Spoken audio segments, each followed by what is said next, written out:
Off, a hidden button. Okay, thank you very much. Good afternoon, everybody. All these people who are, coming from the plenary session, which I hope you agree was a very successful one, and who are willing to sacrifice their opportunity for lunch now. It's really appreciated. We are meeting here on the initiative of the Association of European Business, and I want to start by really expressing my appreciation for the initiative to organize this session. It's a very timely moment, maybe more timely even than the initiators thought when they first planned this, in terms of the let's say, excitement in energy markets in general, and in particular in natural gas markets. And you've all read and heard a lot about that. We will see what the implications are, but no doubt there will be some. We do hope that the markets will find a way to calm down, perhaps through additional supply. The sooner the better, I would say. The infrastructure in general terms is in place, but of course, to create extra supply, one needs not only someone at the beginning of the pipeline, but also someone at the end who is willing to sign for the bill. And also, very often, operational measures have to be taken. This is not something you can do within a few seconds. So I think that there's work to be done by this industry in general. We've already heard at the presentation this morning that there is a strong willingness to do that work, to get started, in continuation of what has been a very long and good tradition of the gas industry, and that is to come to agreements about secure and affordable gas supply. The point was made often this morning, I think, that by almost all the speakers, that energy is, to a very large extent, a cross-border business. And that makes international cooperation to make good use of energy supplies and reserves around the world an essential component of our business. And as we sit here, we are exemplifying the effort to foster that international cooperation. The question then is, these markets are changing. We are not quite sure at what pace, we are not quite sure when, and we are not quite sure at what cost. But changing they are. And so can we cooperate more in terms of understanding the pace, the cost, and the nature of the change? And we are very fortunate to have with us a number of people who have an important perspective on this from their different roles that they have in industry and in international organizations. I think almost all the people that were in the original program that you have likely seen are still on the panel. I welcome all of them. And we have some additional speakers that also no doubt will give you a useful perspective. To start with, as we are in the Russian Federation, honored to be, and with great pleasure, we thought it might be best to give the floor to Pavel Zavalny, someone who I have met on various occasions over quite a few years, I would say. It's a great pleasure to see you again. Your role is well known, your knowledge is well known, so please share some of that with us. I would ask all the speakers to keep it really short. We have some speakers and participants that have to leave at about 3:30, so we will make an effort to condense all this wisdom in about an hour and a half or a little less. I thank you in advance for making that effort. Please, Pavel Zavalny, take the floor. Thank you very much for this opportunity. I would like to expand on the vision of our committee and about our targets. It's about no energy transition, and we are emphasizing the importance of that. And by the same token, we'll be engaged in enactment of the law, speeding up energy transition. The renewables are making huge strides forward. According to different assessments, renewables will double within the nearest 20 years down the road. Cost of this energy for renewables in some of Russian regions is the same as the traditional energy sources, but there is some implicit subsidizing here in energy generation on renewables, because dispatching and supplies to the network, it's in favor of the renewables. It's different types of generation, but there is no, let's say, no wind energy or solar energy, so it could be centralized, subsidized. Sometimes it's sort of implicit subsidizing renewables. Sometimes it's not altogether simple. We need partner in centralized energy, which could be gas generation, nuclear and hydro generation, mindful of the fact that the demand in the world has been hiking, and towards 2040 it will grow by 18% for the global energy. So there will be demand on different renewables, and carbon will be very important there. But then the oil would slump, its share would slump in global balance, and it will be petrochemicals products, and emerging countries have to cope with serious challenges of our economy. And of course, there will be hydrogen coming up higher and higher.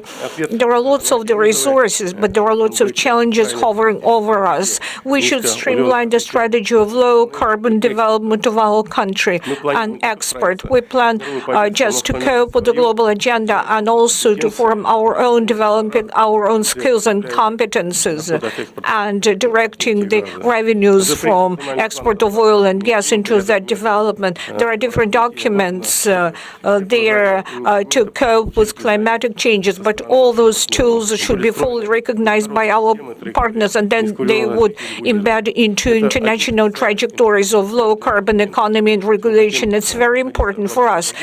Provided we are going to be part of global energy, we should play by those rules on the side of production and on the side of consumption of all the types of energy. We should set up incentives to increase energy efficiency for our economy, because it goes far away from our practices. For us, it's the best way to go on the avenue of decarbonization, because our prices for all energy sources are very low, which encourages energy conservation, and we will have to do that.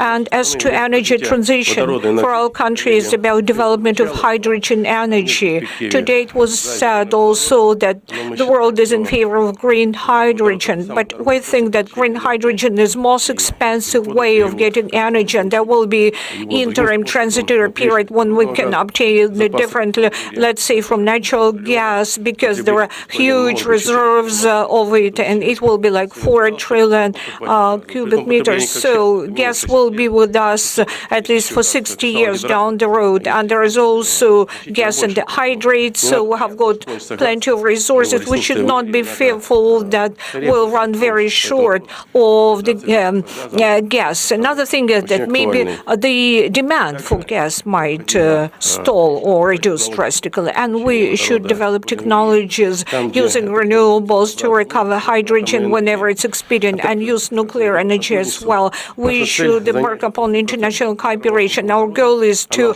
tap a hydrogen global market up to 20%. That will be our niche. As for the energy of our country, as to methane, For methane, 1/3 of all the consumption falls, and it's about 160 BCM and huge consumption. So I think that we should transfer to methane hydrogen, develop those technologies of recovering hydrogen and its use. Content of hydrogen and methane, hydrogen is 10 in the mass, and it reduces twice CO2 emissions. This is very important. We should deal with that, but we should resolve some technical issues related to industrial production of methane from hydrogen and also CCS, and to cope with metal price appreciation and metal embrittlement. That's what we have been engaged in right now.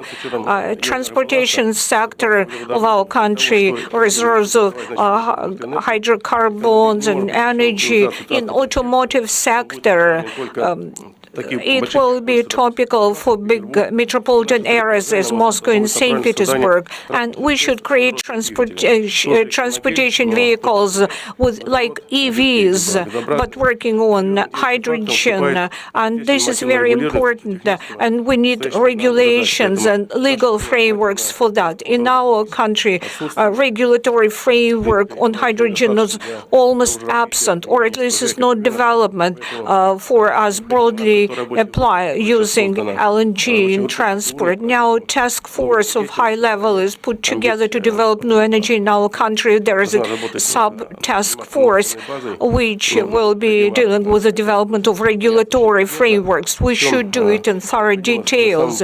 And at the first stage, it's necessary to harmonize our legislation with all the developments existing around the world to have a uniformity in our harmonized approach. Another type of energy which could be important for neutral carbon is peaceful atom. Currently, nuclear generation amounts up to 20% of energy generation.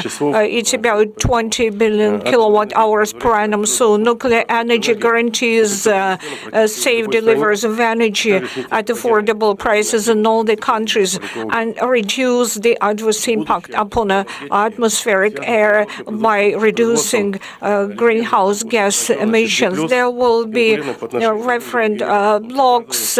Will have also small size generators and closed-loop reactors. We have got reactors on fast neutrons, and we'll be working on closed-loop nuclear reactors. We see great prospects in that. If we take mindful of closed-loop fuel cycle, and if we take all the potential of coal and hydrogen from traditional sources in the world, there are explored reserves and other reserves. They amount up to 25% only of all the potential which could bring us closed-loop cycle in nuclear sector if at NPP we use those reactors and fast neutron reactors. And that way will provide lots of energy for our mankind and future. We have got lots of traditional resources, but fuel energy balance in our country with nuclear energy of Russia should not be on the curb of development of renewables. Our potential in our country is 11 gigawatt, and with the development of renewables, windmills, solar, batteries, that will provide us to give energy to remote areas not connected to uniform grids. And there are some countries, least developed countries, it's important for them. Another potential of pure energy is the energy of water. Our consumption is in European part of Russia, and the potential is in the Far East and in Siberia.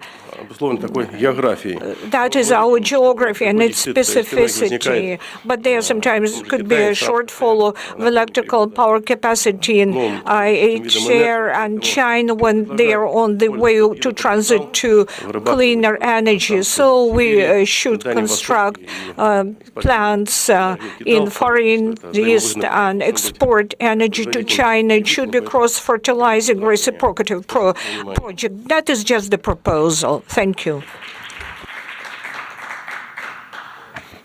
Well, thank you very much. And what you call just a proposal sounds to me like a very ambitious and challenging program. And of course, we wish you and everybody in the Russian Federation a lot of success with all these initiatives. If I may, one question before we turn to the next speaker. It has turned out that in many countries, one of the success factors of initiating, because I think we are at the beginning of a very long process, of initiating a transition, almost any type of transition, but it certainly also goes for energy, is really to ensure a degree of alignment between government policy, stakeholders in private business who may, for valid reasons, be reluctant to take certain steps in the near term, and in fact end users. I come from a country where I think in the early part of the energy transition debate, there was rather limited attention paid to end users, and now it seems that this is becoming a bit of brake on the change. There are other countries like that. How do you see this for the Russian Federation in, yes, a slightly different environment, but fundamentally maybe with a similar challenge?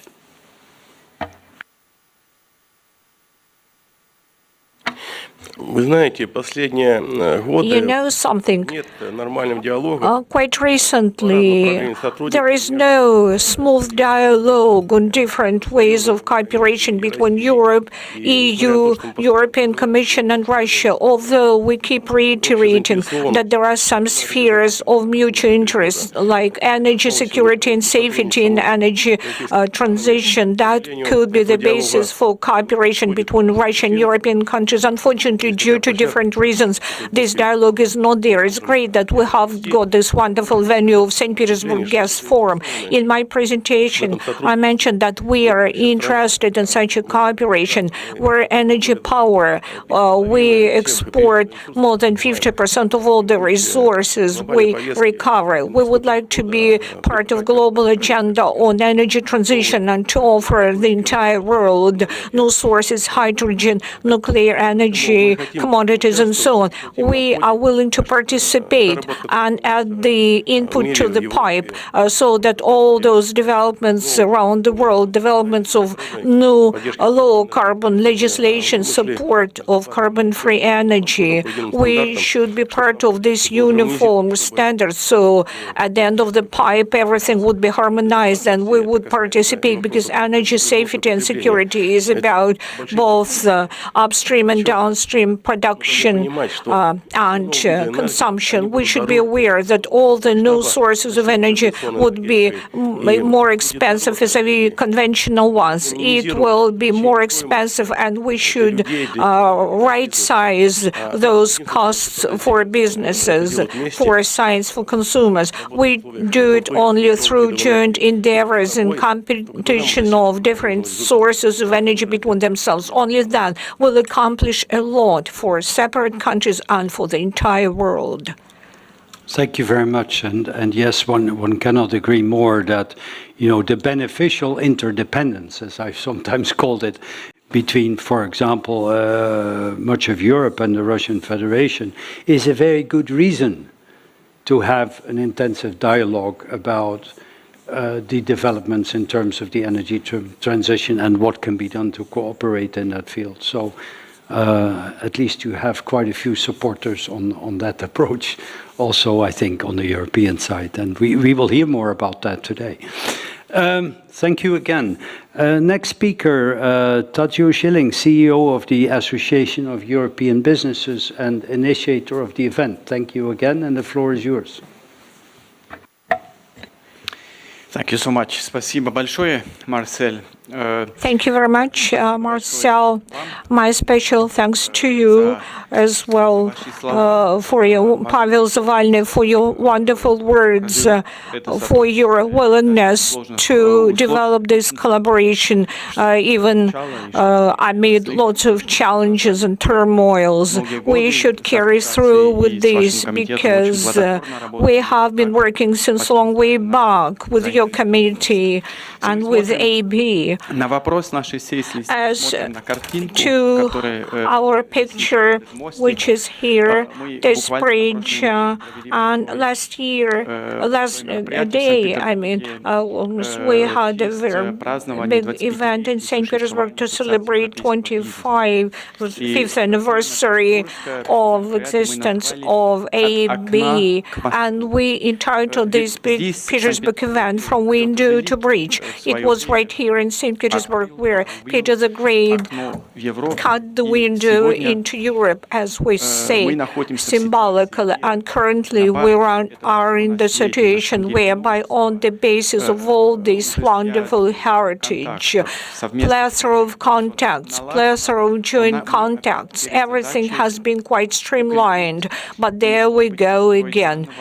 We will have maybe to reset or to rebuild this bridge, uniting us. I'm here to underscore that Europe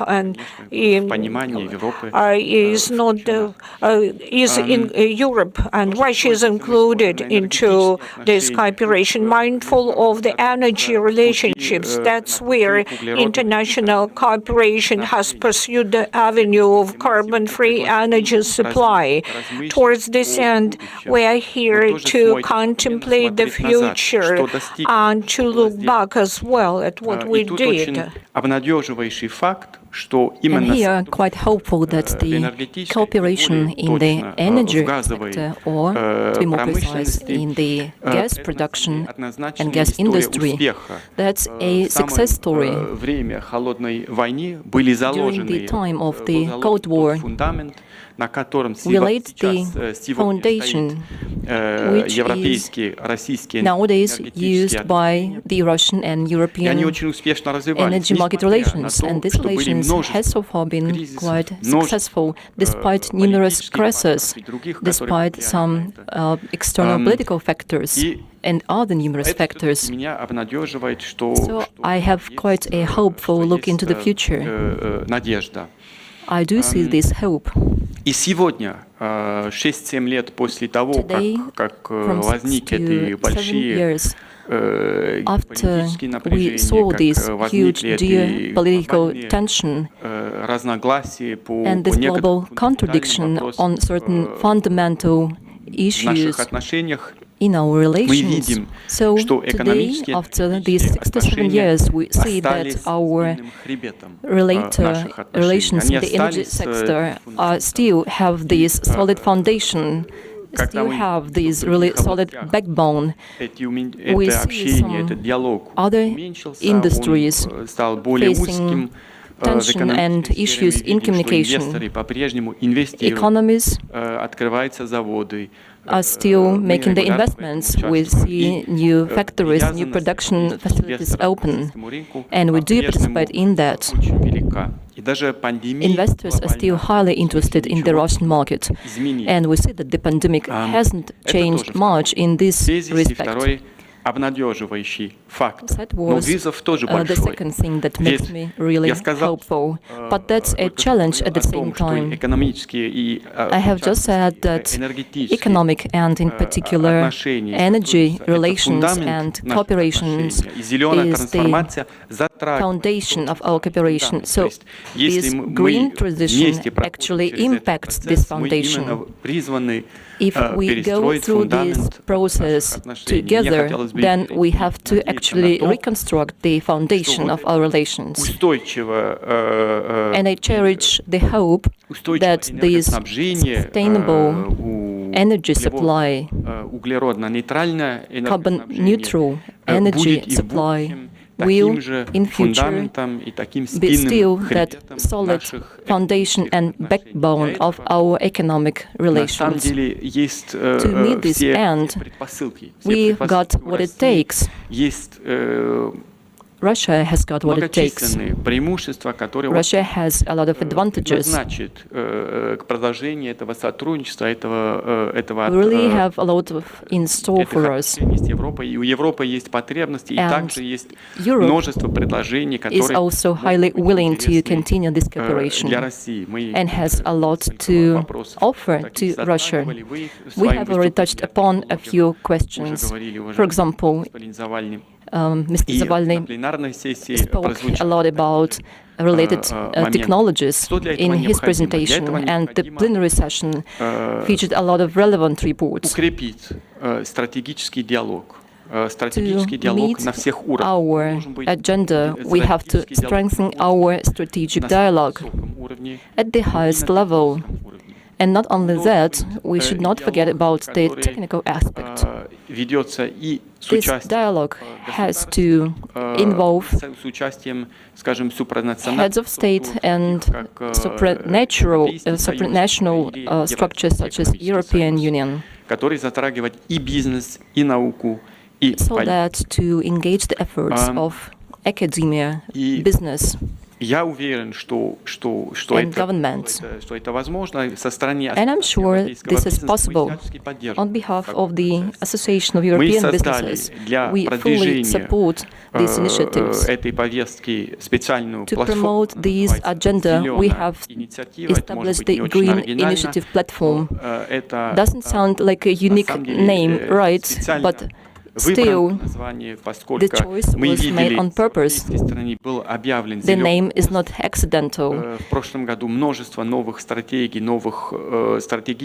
Last year, we introduced a lot of strategic green energy-related roadmaps, many relevant regulations were also adopted in Russia. The Asia-Pacific region follows us in the footsteps. So the Green Platform allows us to focus on such work streams as the energy of the future, hydrogen fuel, renewable energy sources, disposal of waste, carbon management, trans-border carbon regulation, which is a big pain in the neck, carbon capture and storage, and of course, green financing. Association of European Businesses is trying to make their relevant input whenever it's possible. We are actively engaged in the dialogue with the Ministry of Economy and Trade. который действительно болезненный вопрос, не сужит на взгляд. Мы не должны, даже если есть And I hope that our focus and our perspective will be really broad. We should keep in mind that we have a broad scope of interests. So this is what I wanted to share with you today, and thank you for giving me this opportunity. It's very much a pleasure, and of course you are let's say also the host in many respects of this session, and we appreciate your comments and wish the organization every success with efforts that I think will, even though we are in St. Petersburg, where they often annually celebrate when the bridges are open, we should also celebrate when the bridges are closed, so we can cross them together, right? Thank you. So thank you very much for that. Now we have Hans Koenen, I think, online from the Netherlands. Hans is the Vice President of Corporate Strategy and Business Development of Dutch GasUnie, major infrastructure and gas transport company. I am wondering if we can get him online right now. Hello, Marcel. I'm here online. Hopefully you can hear me. We don't see you yet. Okay. There he is, behind a very fantastic picture. I know the GasUnie building is full of them. You're in a very wonderful place to work. Nice to see you. And Hans, yes, GasUnie, major infrastructure player, not only in the Netherlands, but also in Germany and in LNG, and with a supply role, a transport role for many European companies. The floor is yours on this particular subject of what's happening to a transport and infrastructure company for natural gas, which wants to make steps towards a carbon-free future, maybe not around the corner, but certainly important to take the steps right now. Please go ahead. Thank you, Marcel, and good afternoon, ladies and gentlemen. I hope that you can also see my slides, and if not, I can also tell you about international cooperation without slides. But I really would like to elaborate on Gasunie's steps towards a carbon-free future. Maybe you can switch to the next slide, please. We're taking steps to organize that, Hans. Okay, now I will continue anyhow, Marcel. You're on. The slides are on. Okay. This Great. is the cover slide is on right now, and you're now on the first slide. I can European see it. Yeah. Energy Infrastructure Company. Please go ahead. Great. As you probably know, Gasunie is a European energy infrastructure company for almost 60 years now, and we ensure safe and reliable energy supply, mainly via our core activities as transport and storage of natural gas, green gas and hydrogen in the Netherlands and northern Germany. And going back to our roots, this is still mainly natural gas, but the energy transition is increasingly driving towards the use of renewable gases, such as green gas and hydrogen. And we also collaborate in the construction and operation of transport grids for heat and CO2. European climate goals for 2030 and 50 are ambitious. Carbon neutrality by 2050. A real challenge for the society as a whole. And while we work towards a sustainable energy supply, we will have to ensure that everyone has access to the requested amount of energy at any time, at any place. And for Gasunie, it is the challenge to transform from a natural gas transport company into a sustainable energy infrastructure company. Please, can you go to the next slide? Through our activities, Gasunie will be a crucial link for the energy transition. A transition that will not be about the choice between energy sources and modalities, but instead will be about the ability to switch between types of energy, moving away from fossil fuels towards a mix of electrons and molecules. And hydrogen will be an essential part of the sustainable energy mix of the future. Okay, go to the next slide, please. Just before the summer, the Dutch State Secretary for Economic Affairs and Climate Policy requested Gasunie to develop a nationwide infrastructure for the transport of hydrogen. And furthermore, the government announced a 750 million euro financial backup for this development. And this decision is really a milestone in the context of the energy transition in the Netherlands, but also for broader Europe.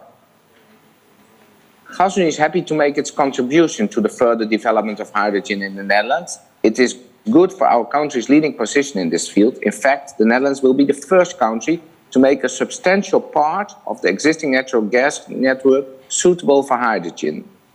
In doing this, we are banking on our own knowledge and experience, not only from transporting natural gas for over 50 years, but also from a hydrogen pipeline already running in the southwestern part of the Netherlands for more than 3 years now. Making existing natural gas pipelines suitable for hydrogen starts with the infrastructure within regional industrial clusters in the Netherlands. Gasunie will then connect these industrial clusters to each other, to storage locations and to our neighboring countries. The preparations have started already and we are aiming for a national hydrogen backbone ready by 2026-2027. And not only will this contribute to a sustainable energy mix in the future, construction of the hydrogen backbone in itself has a sustainable component.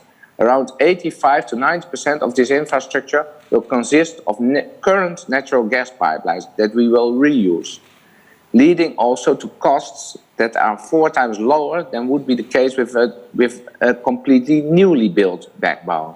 So 1.5 billion euros in total instead of 6 billion euros. Can you go to the next slide, please? So in a couple of years, we expect to have a safe, sustainable and cost-effective nationwide and cross-border infrastructure for the transportation of hydrogen.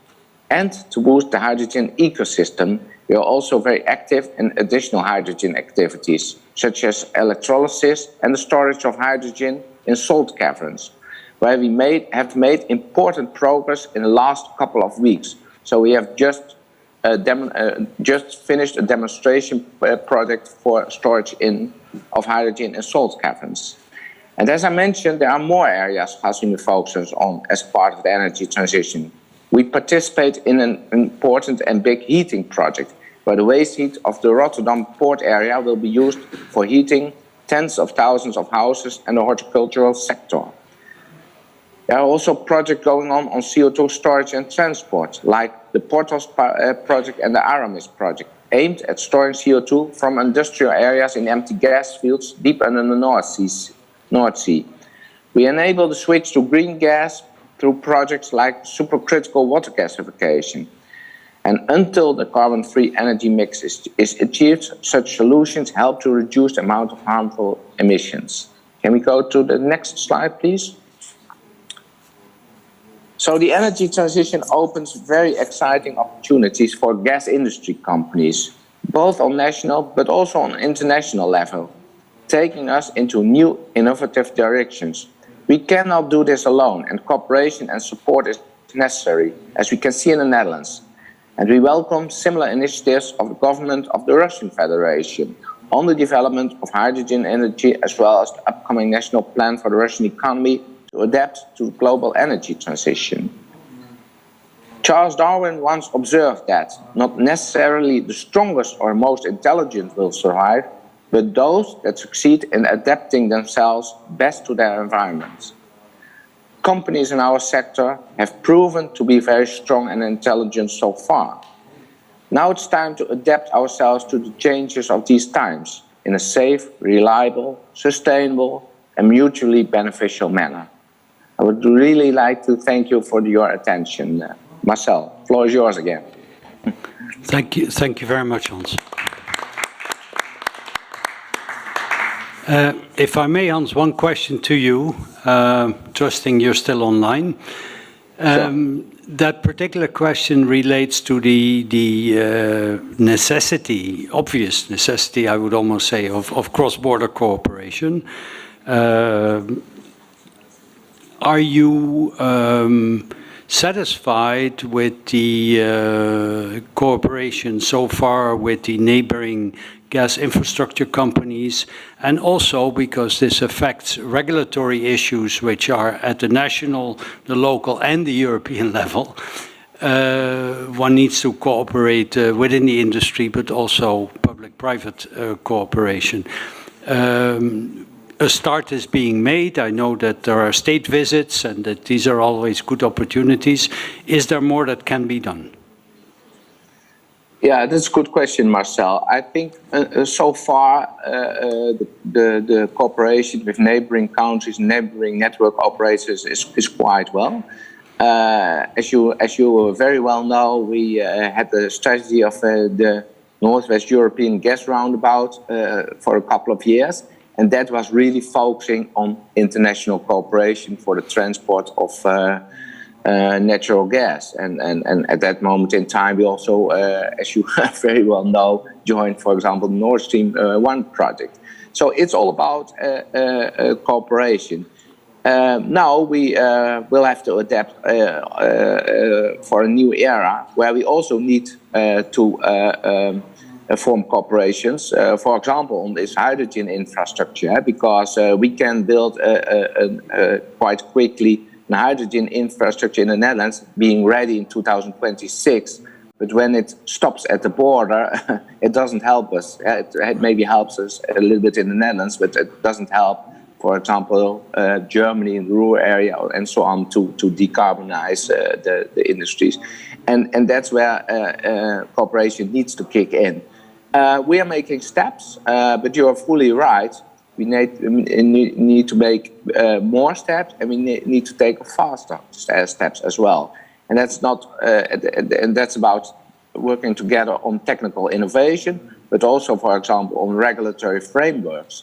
Because, for example, when you look at hydrogen, there's actually nothing. There is no regulation. There are no laws really relating to that. So we have to work on that, and we have to do that cross-border because comparable with the actual situation, also in a new world, you cannot live on your own island. So I fully support the idea of accelerating and broaden the scope of collaboration between companies and countries. Thank you very much for that. Thanks, Hans, for your presentation. We all wish you every success and wish Gasunie every success with these initiatives. If I know the company well, I think it'll be carried out very efficiently and hopefully at a cost that doesn't add to the burden for the consumers, which are already struggling these days. I think that the example that you are setting in that particular region is being picked up, and others, and we will hear more about that in a moment, are also taking important initiatives. Going hand in hand there whenever possible, indeed, is very necessary. So thanks again, and wish you every success. Bye-bye. Thank you, Marcel. Thank you. Bye-bye. Thank you. With that, we're moving upstream to the other end of the value chain, if you want. Hans talked about industrial end users, for hydrogen use and the infrastructure needed for that, and trying infrastructure companies trying to be a little bit ahead of what is actually supposed to happen on the supply side. And this is a difficult and challenging timing issue, but nevertheless, one does its utmost to avoid what we all call chicken and egg problems, also in the energy infrastructure and energy supply side. Thomas Morris, Senior Vice President of OMV Russia Upstream. Your company has been active in close cooperation, partnership with, in particular, Gazprom for a long time. And we look forward to your perspectives on that cooperation and what it has yielded and can still yield. Thank you, Tom. Marcel, thank you. And Mr. Zavani, thank you as well for your ambition and outlook of a vision for gas for 60 years and also a strong regulatory framework for hydrogen. I was also very pleased to hear Tadzio talk about bridges and how we can link together and bridge each other, and I'll pick up on both of these as I talk. The title of this panel session is very well chosen. We must deliver a strongly carbon-reduced energy supply. To achieve this, strong, long-term international cooperation is crucial. Our industry delivered in the 20th century, supplying safe, secure, affordable energy, based on the foundations of international commitment, innovation, and partnership. Our industry, your organizations, can transform and deliver again in the 21st century, sustainably. OMV will announce its new strategy in Q1, and so forgive me, I can't go into our specific strategic technological ambitions today. Instead, I wanted to talk about how the international cooperation that we talk about can be strengthened and enhanced. And I have 3 comments about engagement, innovation, and partnership. I have 2 stakeholders, my young nieces, aged 13 and 11, still at school, eager to learn, bright. They wrote to me and said, "Uncle Tom, why do you still work for an old, dirty industry? Why not do something good, like work in renewables?" There are many other people in society that share the opinion of my nieces. You will have had such questions too. Your staff will have them as well. And the reply to such a question is not about who is right and who is wrong. And it's certainly not a skillfully crafted corporate media message or even a list of facts and figures.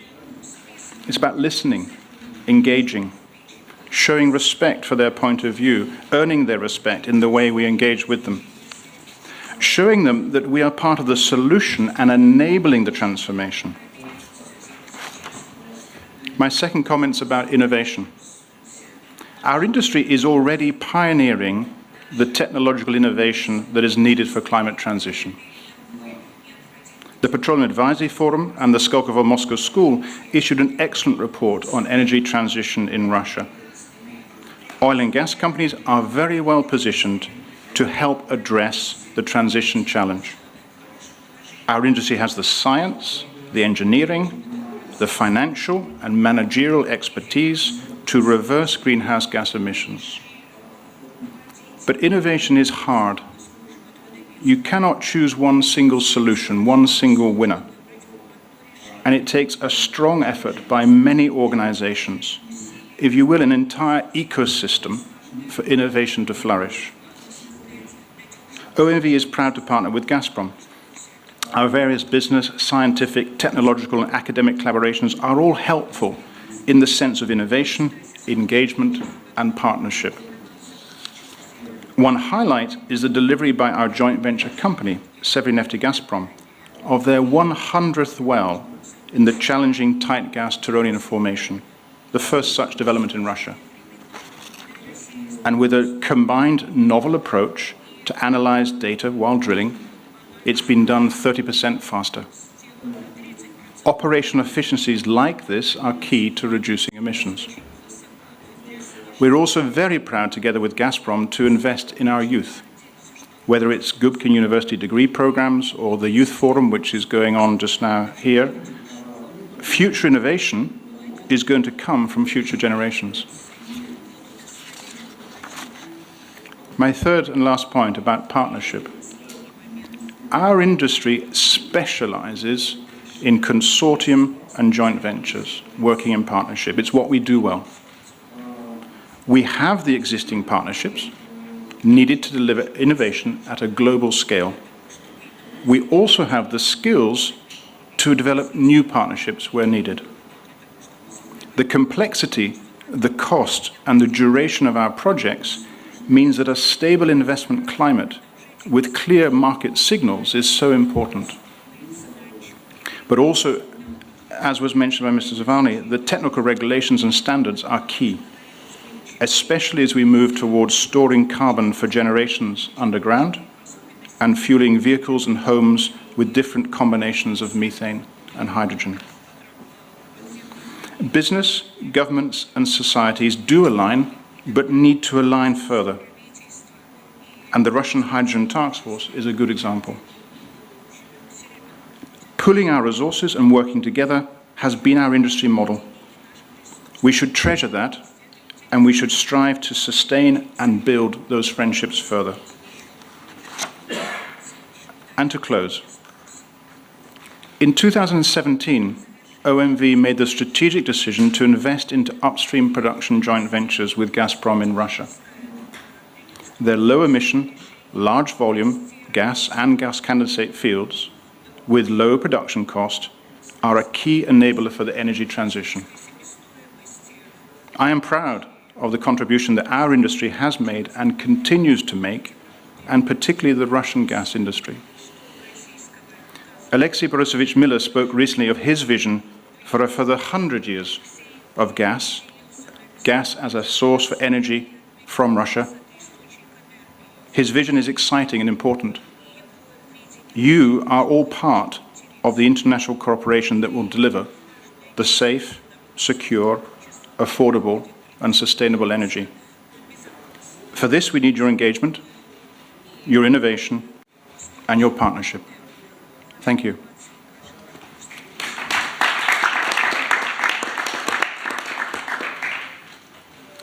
Thank you very much, and I think we're happy to share your wish for the future in that respect. If I may, one particular question I had in mind with regard to upstream activity in this country, with its vast resources, is that you occasionally read reports about increasing complexity and cost of exploration of upstream activity. And there may be other new challenges. You have a lot of experience in this. and you can provide some perspective on that whole topic. Would you like to share a few words with us on that particular issue? Thank you. Thank you. Our industry globally, but also in Russia, is moving into areas with deeper or more remote or more challenging reservoirs, which brings cost. We also have volatile prices, volatile taxes. These are traditional in our economic evaluations. And you've now got the pressure of ESG and finance and the need to continue to capitally invest in the hydrocarbon industry. It's a sort of perfect storm, if you like, of challenges. But that's been very similar for many, many decades in terms of finding economic projects that we can invest in together. So the challenge, I think, is that those physical and those financial challenges will stay. So as an industry, what we need to do is be faster. Not faster in construction, really. We already in Russia, I think, do that very well. We drill quickly and we construct quickly. But faster in the analysis and digesting the complex decisions that are needed from the underground, where we don't have all the data, but using digital techniques and better decision analysis to make faster investment decisions. It's a mindset, if you wish, and it relies very heavily on an alliance, government and private, as has been discussed, but also between vendors and producers. They need to work faster so that we can make those decisions to invest more ably. And the complexity you referred to does make it tough, because these deeper, more remote reservoirs are hard, but that isn't an excuse. We need to analyze them and be confident in our decisions more quickly. Thank you very much. We have an additional guest on the panel. I don't think you will see the name appear on one of the seats, because he will be contributing online. It's Alexei Kulapin, the CEO of the Russian Energy Agency, which is part of the Energy Ministry. And we're very pleased that he is able to join us today online with a view of the gas and CO2 perspective. So could we switch to have Alexei Kulapin on the screen now? He's right there, and we welcome him to our session. Good afternoon, and thank you for joining us. Please go ahead.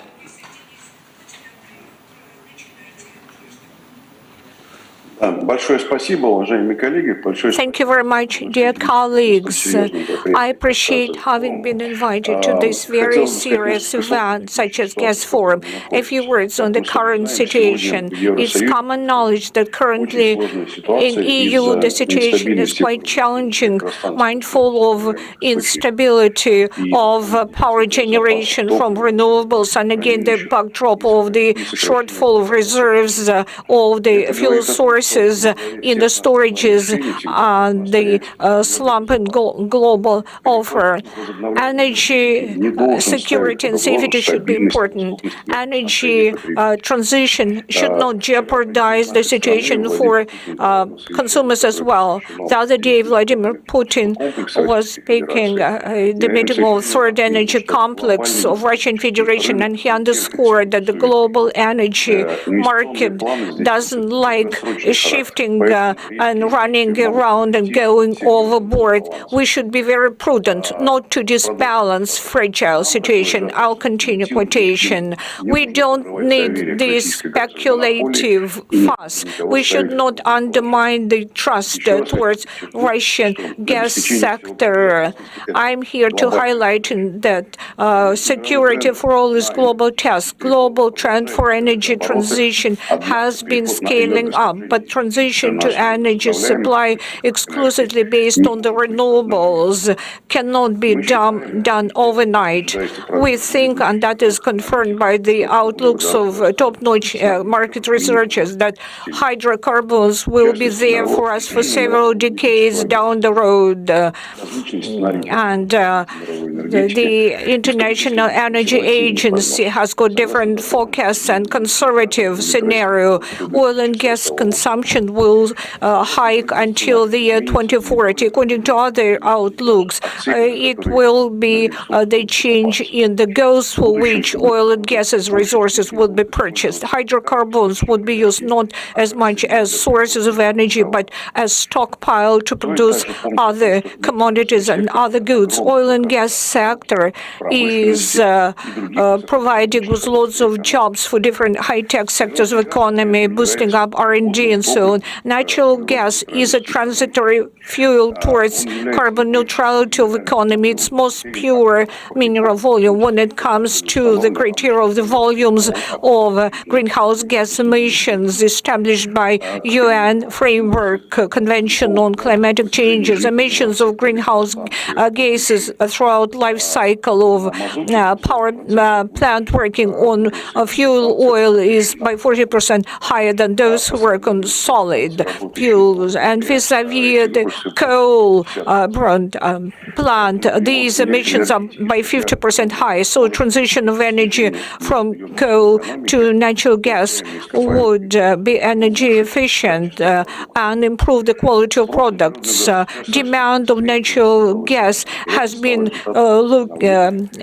growing faster than we thought. That is the result of economic activity on the rebound following COVID and as the result of replacement of more dirty fossil fuels. By 2040, it will be 40% growth of that due to growing global demand, and gas consumption in 2040 will be 5 or 5.2 trillion cubic meters. If most ambitious green scenarios are taken on board, demand on gas could be reduced by more than 2 TCM. Russia could be a reliable supply of natural gas. Russian gas projects will be economically feasible many years down the road, and state-of-the-art technologies on CCS and adjustments towards climatic changes will sustain necessary level of environmental safety in upstream and transportation of natural gas. Our country is willing to provide for uninterrupted supply of energy resources and to make a contribution with natural gas as a transient fuel to reduce carbon emissions. Fuel and energy balance of Russia is quite in line with the future carbon-free for all the countries, carbon-free situation for all the countries. Currently, more than 50% of domestic consumption is accounted for gas as mostly environmental friendly fossil fuel, and in the structure of extraction, natural gas amounts up to 40%. Mindful of that, the share of low carbon sources for generation of electrical capacity is more than 80%, and we scale up gas consumption inside our country and likewise overseas. We developed the infrastructure of pipeline deliveries of gas. Nord Stream 2 was commissioned, and since the 1st of October, the Turkish stream is operating as well. Liquefied natural gas is being developed. There are very good investment projects to be taken on board this year. Government approved the long-term program for production of liquefied natural gas and plans for its implementation. By the same token, we developed the use of fuel of natural gas as fuel oil and for gasification of households. There are official documents identifying the order of actions. Mindful of hydrogen energy, I am here to say that by the same token, this is in the focus of activities and discussions of Russian Federation's government. According to experts, the global hydrogen market might become high scale, according to the experts. Total volume of investments into hydrogen energy until 2030 may amount up to 70 or even $150 billion. Development of this sector is one of the priority in anti-crisis proposals of EU, like new generation of EU mindful of 150 billion euro, which is related to implementation of Green Deal. As to the hydrogen impact upon giving new jobs, there will be 5.5 million new jobs opened up. Russia has got a competitive edge in production and export of hydrogen, being proximity to potential consumers and the availability of basic transport infrastructure. Europe and Asian Pacific regions are two large promising markets of hydrogen. Collaboration with those regions will enable our country to implement our own potential in the sphere of hydrogen energy. To implement this task, last year, the government of Russian Federation endorsed the roadmap on the development of hydrogen energy. And this year, the concept of hydrogen energy was further developed by experts from Russian Energy Agency. According to the assessments of our experts, potential volumes of export out of Russia to global market might amount up to 20% out of the total international trade of hydrogen, or 0.2 BCM, and then 12.5 BCM, and from 50 to 50, and more than 50 BCM by 2050, depending on the demand on hydrogen and decarbonization around the world. Within the implementation of the roadmap, we have to deal with the task of creation of export-oriented hydrogen development and bringing to the market domestic hydrogen developments, local domestic application of hydrogen. Our agency does the information on research follow-up on the activities of roadmap. As to the concept of the development of hydrogen energy, our energy consolidates the information about the development of hydrogen energy in our country and in the world. Nowadays, our agency is developing the strategy for the development of hydrogen strategy until 2050 and comprehensive program of low carbon energy. By the year end, those documents will be in place and they will be submitted to the interdepartmental task force for the development of hydrogen headed by Alexander Novak. And having said that, I would like to also mention that Russian sector companies have embarked upon implementation of investment projects in hydrogen energy based on the principle of international cooperation. And we hope that the successful organization of all these initiatives will allow Russia to take one of the leading positions on the global energy market and make a valuable contribution. Thank you very much for that overview. Thank you for stepping in here and joining us on the panel. I think this perspective on policy initiatives is extremely important to understand the potential for progress in general in this field. So thank you again. Much appreciated, and hope to see you again. I believe there's a next important energy meeting next week again in Moscow very soon. And I wish every participant there also every success in the dialogue on what's happening in the Russian Federation energy field. Thank you. We are moving on. We heard a lot about hydrogen. The term was used frequently in the recent presentations. And we are very honored to have with us Alexander Ichkov, Deputy Head of Department, who is very much involved with the perspectives on hydrogen development. It's one of the many topics that he is covering in his position. I would like to give him the floor, welcome him again, and hear his perspective on gas as a key driver. Thank you very much.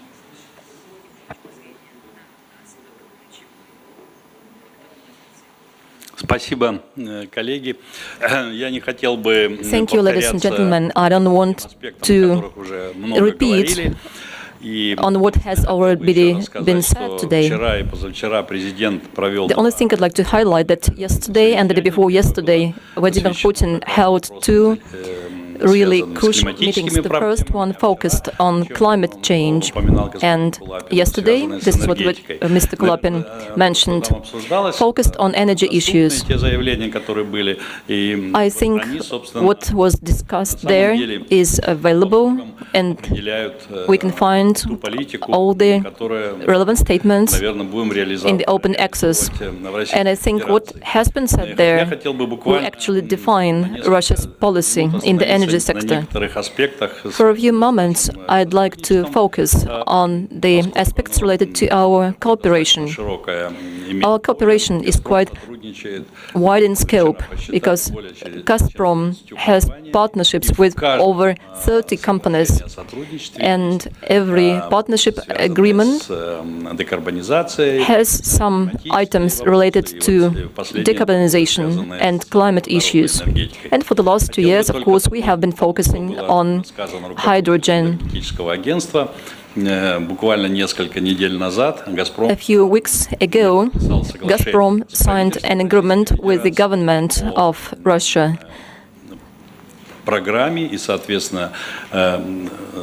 agreement is on the program and the roadmap, which will be approved very soon. The program is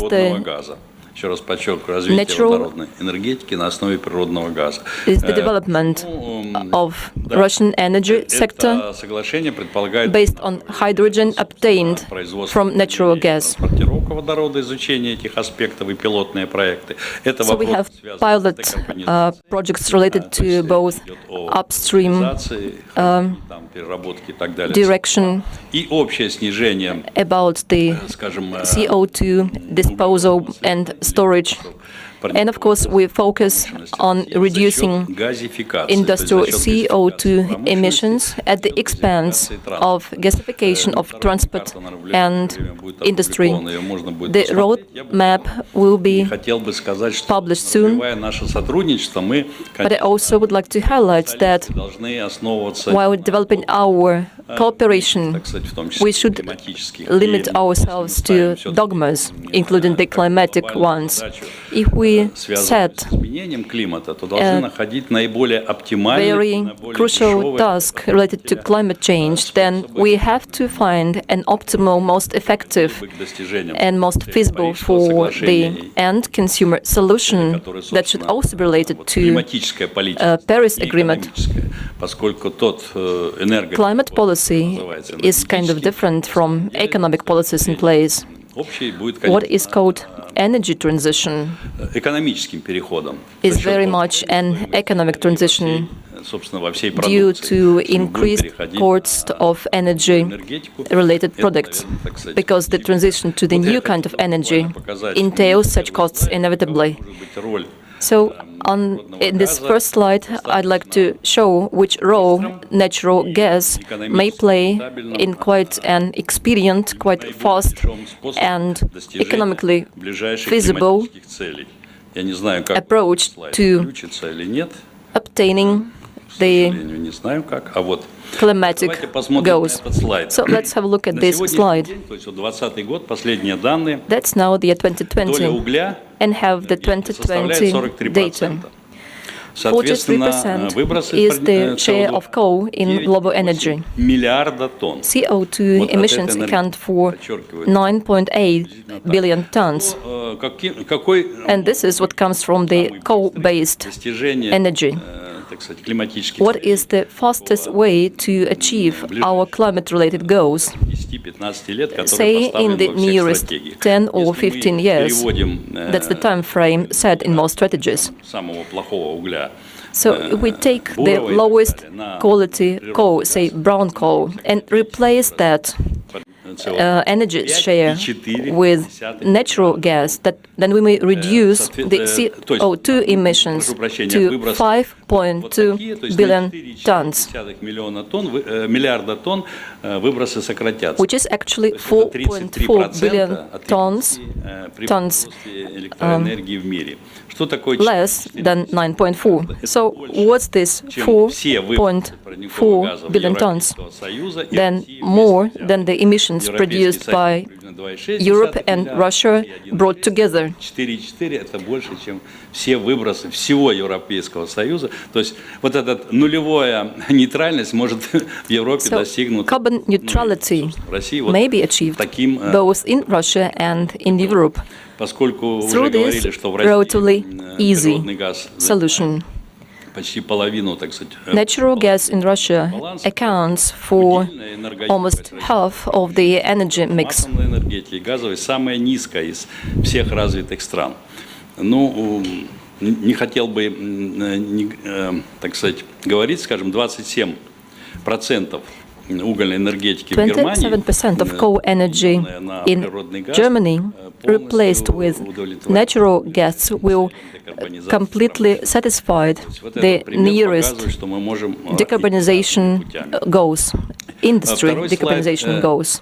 Я как бы специально хотел продемонстрировать для такой дискуссии, чтобы наши специалисты Now let's focus on my second slide.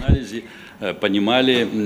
I wanted to show that for the sake of discussion, so that our experts understand where the economic model will lead us to in view of the energy transition. This is the EROI index, energy return on investment of various energy sources. So if we spend a unit of energy to develop, to transport natural gas, its usage will allow us to generate a margin of 20. So energy sources are really diverse. Wind generation, hydrogen generation. So experts do understand that hydrogen energy should be. То есть вот, собственно, в этом и кроется некий именно экономический переход. То есть использование этой энергии мы должны... Should be higher, but the related costs are also higher. This is what I meant by the economic downside of energy transition. Скажем, по сравнению с газовой генерацией минимум, там 28-30 раз. So, in total, gas power generation is much more efficient than renewable sources, including hydrogen from the energy perspective. So while evaluating this or that project, we have to really understand what's in store for us, what lies in the future. So in the end of my presentation, I'd like to quote President of Russia. He said the following: we will be fully committed to the climate agenda. We will implement all the relevant climate change-related projects. We will stick to renewable sources and hydrogen power.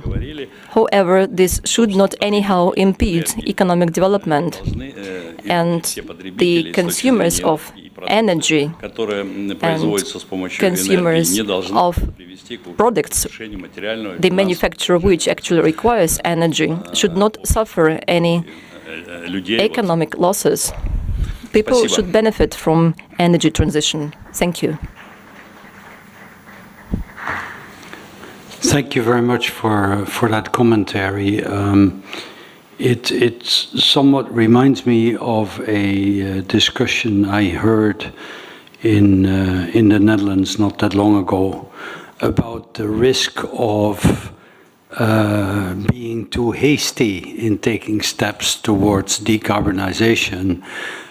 Because if one is too hasty, and this goes for many situations in life, one might get locked into a situation that turns out to be very high cost and not all that productive. And I think the work being done to evaluate the energetic efficiency of and the cost thereby of various energy solutions, transition solutions, is indeed very, very important, and it is important to listen to those views, even though sometimes one might, to use an energy transition term, go against the wind a little bit. So much appreciated. Thank you very much for that contribution.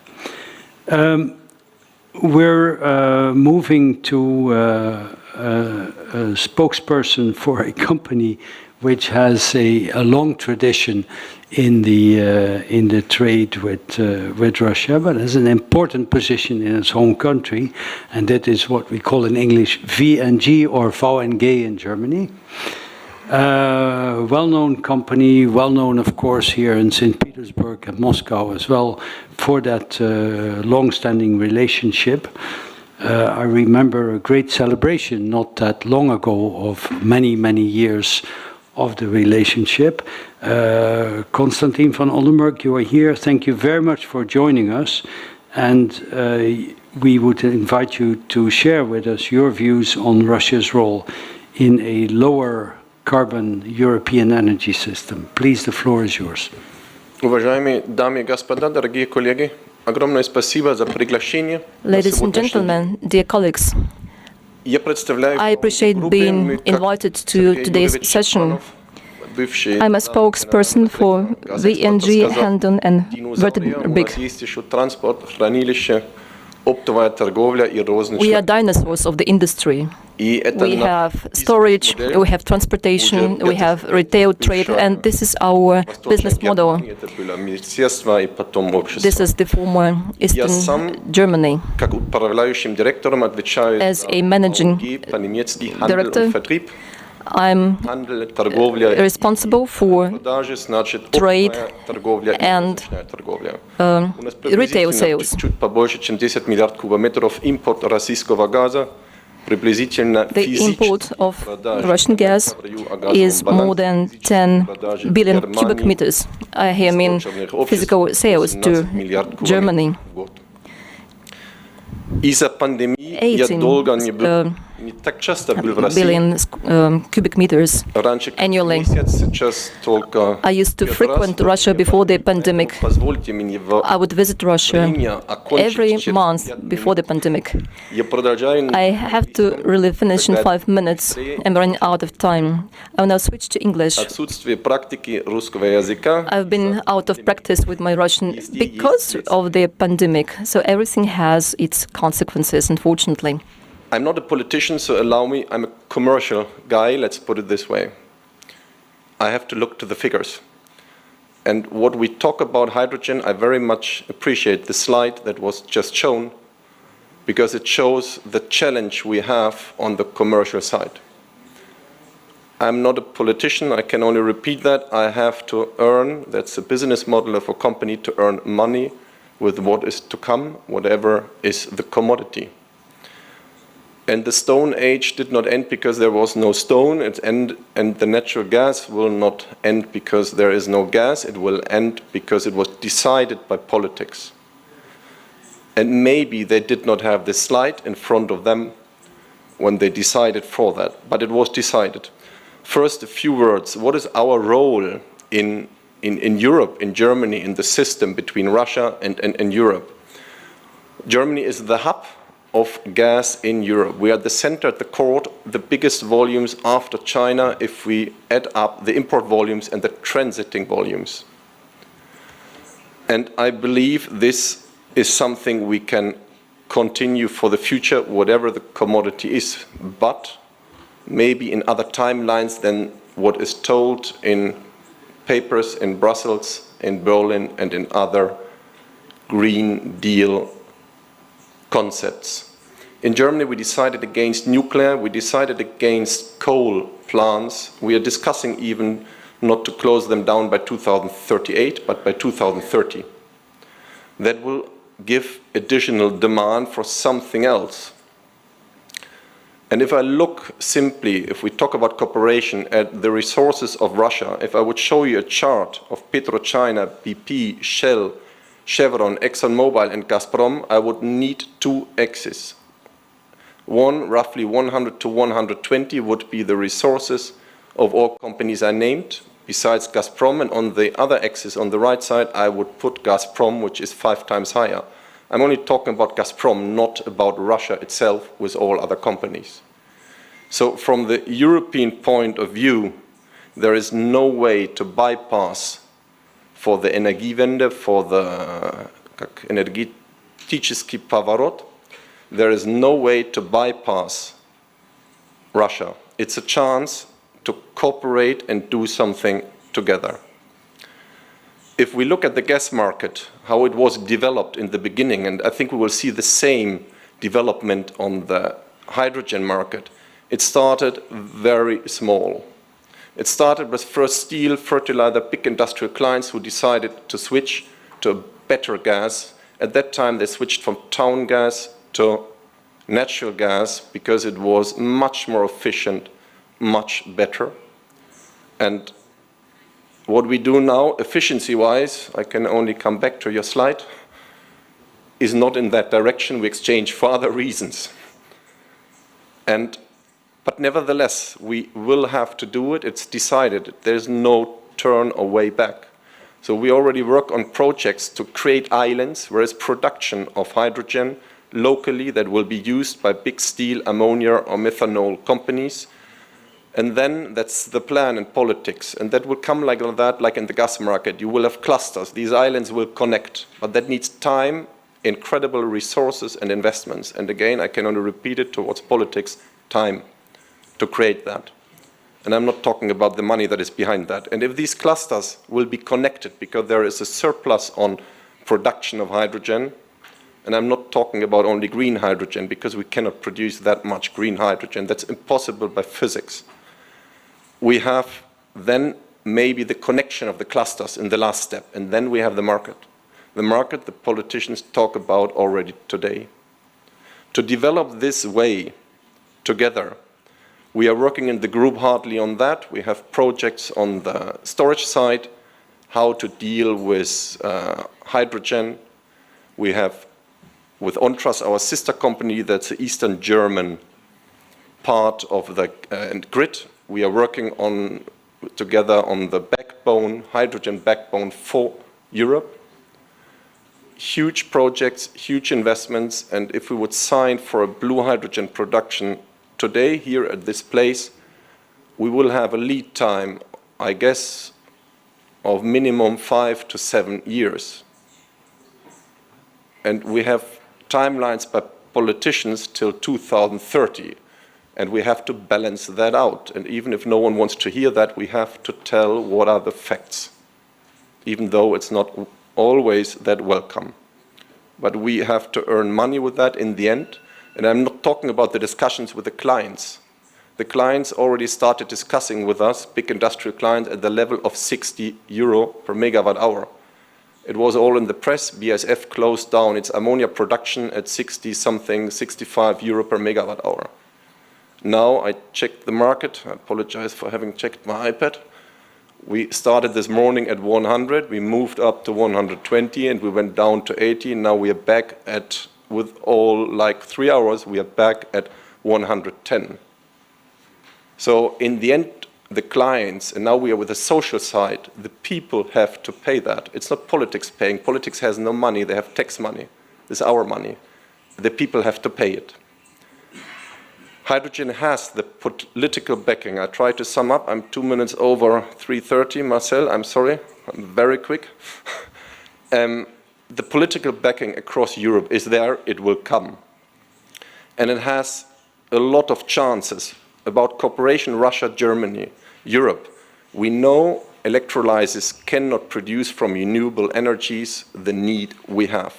In Germany, we will remain, be it gas, be it hydrogen, we will remain 80% minimum import dependent for the future.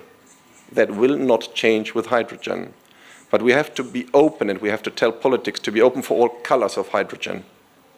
Blue and turquoise, everything has to play a role. And that's a chance to develop it together, because the basis for that, the resource, can be natural gas. And then we have to find a bridge that what was shown on the first slide from the last speaker. What can we do in the first step? That only counts what is the measurement of CO2 reduction regarding power plants, for example. What can be reduced? What can be quickly reached? And then we have to define the timeline for the long term. We appreciate every political support.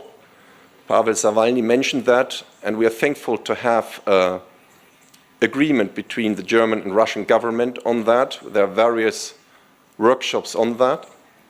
We appreciate that. We joined that. We set up together with the Gordon Institute, Peter. We set up the German-Russian Raw Material Conference. We have a conference on the hydrogen. But this is a lot of technological questions to be answered, which the last speaker can better answer than me. I'm a lawyer by education and a trader. And we have to solve the technological side and then the realistic timeline to do that. And my last statement, let's do that together like we built up the gas market in the 70s. And let's tell politics together what time it needs for that and investments. Thank you for your attention. Огромное спасибо за ваше внимание. Thank you so much. Thank you very much for this forceful plea for continued international cooperation and for, again, not getting locked into what turns out to be very costly and inefficient solutions. In the interest of time, we have one more, and planning, we have one more speaker who will participate online. That should, I think, I have discussed with her, take approximately 10 more minutes. And since she is speaking from far away, she is the head of Gas Market Analysis Department of the Gas Exporting Countries Forum, Majuba Balaifa. I think we would like to give her the opportunity to share with us her insights right now. Thank you very much. Please, could we have the online connection? Thank you very much. Can you hear me? Yes, we can hear you and we can see you. Very nice to have you in the room here in St. Petersburg. Thank you. Thank you very much for inviting the GECF, and particularly I'm very pleased to be here in this dialogue and this debate around an important subject, which is, the role of natural gas within all this transformation. May I have my slides on the screen, please?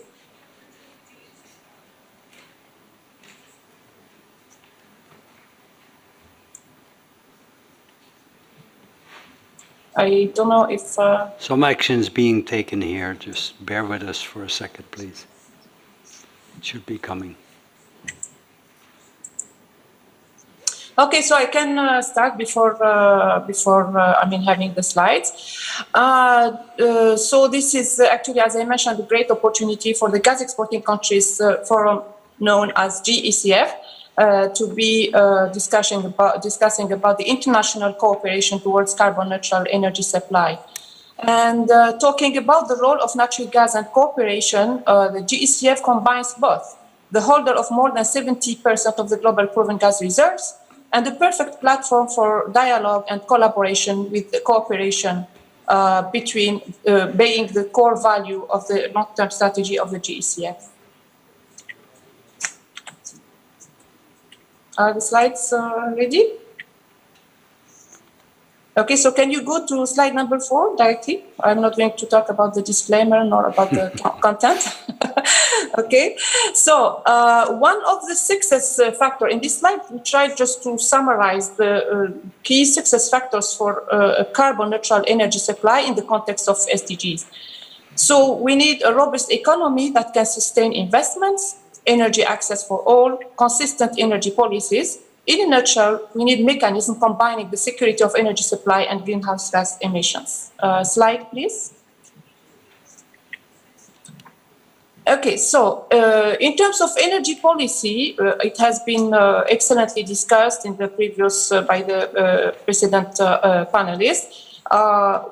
I mean, the energy policy is the driver of all these changes. So we observe a global focus on carbon emission mitigation, net zero carbon economies, and energy transition. And we can mention a few of them here. The financial support of hydrogen projects, more aggressive greenhouse gas targets, and the EU Fit for 55 package proposal, the increase of nuclear in China, the launch of ETS also in China, and at the same time, there are policies for increasing natural gas in the energy mix.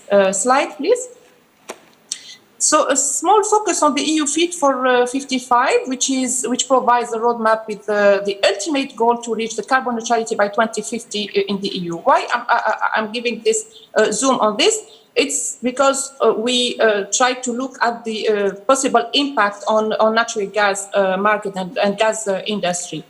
So we can say that the 5 elements of the package related to energy, natural gas is still needed in the EU, which is not new. I'm happy to hear that I'm aligned with the previous speakers.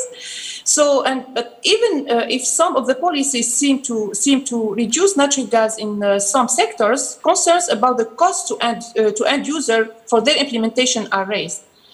Also, one of the implications is the acceleration of decarbonization of natural gas, which needs to be prudent.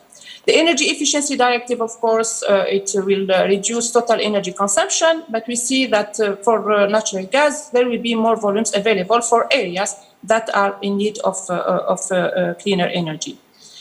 Natural gas also will still be needed to back up the intermittency of renewable energies, but needs to be equipped with the appropriate technologies. Slide, please. One of the transformation in LNG markets is the carbon neutral LNG. So many countries across the world are adopting carbon neutral long-term plans, particularly in Asia. So around 27 carbon neutral LNG cargos have been traded globally since July 2019.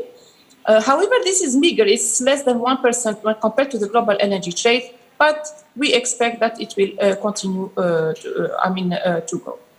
In terms of supplier, Shell was the first mover of this relatively new concept and have offset their carbon emissions mainly through carbon credits from nature-based projects.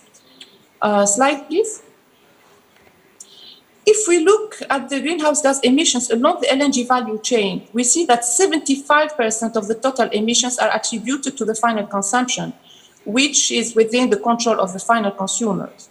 In terms of the cost of carbon offset, the average price of carbon credits paid by US and European buyers was $4.45 by ton of CO2 equivalent in 2019. Considering this price, it represents approximately $0.29 by MMBTU as an average cost of offsetting the full life cycle emissions, which when compared to the current spot prices, it's less than 1%. But the conclusion will change radically when the prices are comparable to last year's levels. Slide, please. Also, one important development regarding the carbon neutral LNG, which is the LNG contracts, where we see new clause which is introduced, requesting the sellers to report the emissions from each LNG cargo from upstream to the delivery point. So far, there is no obligation to offset these emissions. And at the same time, LNG suppliers have also committed to work with Pavillon Energy to develop a methodology to measure and report the greenhouse gas emissions along the LNG value chain to ensure more transparency. Slide, please. Regarding the carbon reduction strategies adopted by LNG suppliers, we can mention, and they have been very well expressed also by the previous panelists, the CCS and CCUS technology to reduce the carbon emissions from the LNG operations, renewable electricity to power the upstream operations and liquefaction process instead of gas turbines, which can reduce the greenhouse gas emissions from the liquefaction process. The boil-off gas recovery system is also used to capture and utilize the regasified LNG during the loading process into the LNG vessel. One important fact here, which is highlighted in the area in blue, where we see that several GECF countries have started or were already involved in the implementation of carbon reduction technologies along the LNG value chain in which they operate. Slide, please. So to conclude my presentation, we can say that the world is moving towards cleaner energy sources, and there is a dire need for collaborative efforts among all market players. And in this regard, GECF is engaging in many initiatives to encourage the dialogue and cooperation, collaboration with all the market players. One of them is the workshop, the annual workshop we have prepared on 29th of September, where we involve the industry leaders, the policymakers, the independent consultants to debate around the role of natural gas in the energy transition and what can be done together, bearing in mind that that we have all in mind the alert that we need to save the planet. So the good thing is that we involved also the academia, the young. We gave the floor to the youth, and the voice was converging towards cooperation and collaboration to promote natural gas and equip its operations with adequate resources, technological, financial, strategical, and human, while embracing the carbon neutral energy supply strategies. By this, I end my presentation. Thank you very much for your kind attention. Thank you so much. Thank you for your efforts to condensing your presentation. I know there was a lot of time pressure, but it certainly, you managed to maintain a very interesting message, also an impressive amount of detail, which is reflecting your daily activity in the forum. And I think that your last plea and conclusion of the session you just had about continuing and building up the international cooperation in this field was very well received in this room. So thank you again, and we wish you every success with the continuation of your work. Ladies and gentlemen, thank you for listening to the presentations, which were all, I think, adding to our insights on this important theme. I hope you found it very useful. On behalf of all of you in the audience, I would really like to express again my appreciation to all the speakers for making the effort, for spending the time with us, and to the Association of European Business for taking the initiative to have this session. I hope it can be repeated at some point in the future when we can get an update on all these exciting developments, perhaps, and I would say hopefully, in slightly calmer market circumstances. So thank you very much, and I would say safe travels and stay healthy. Thank you.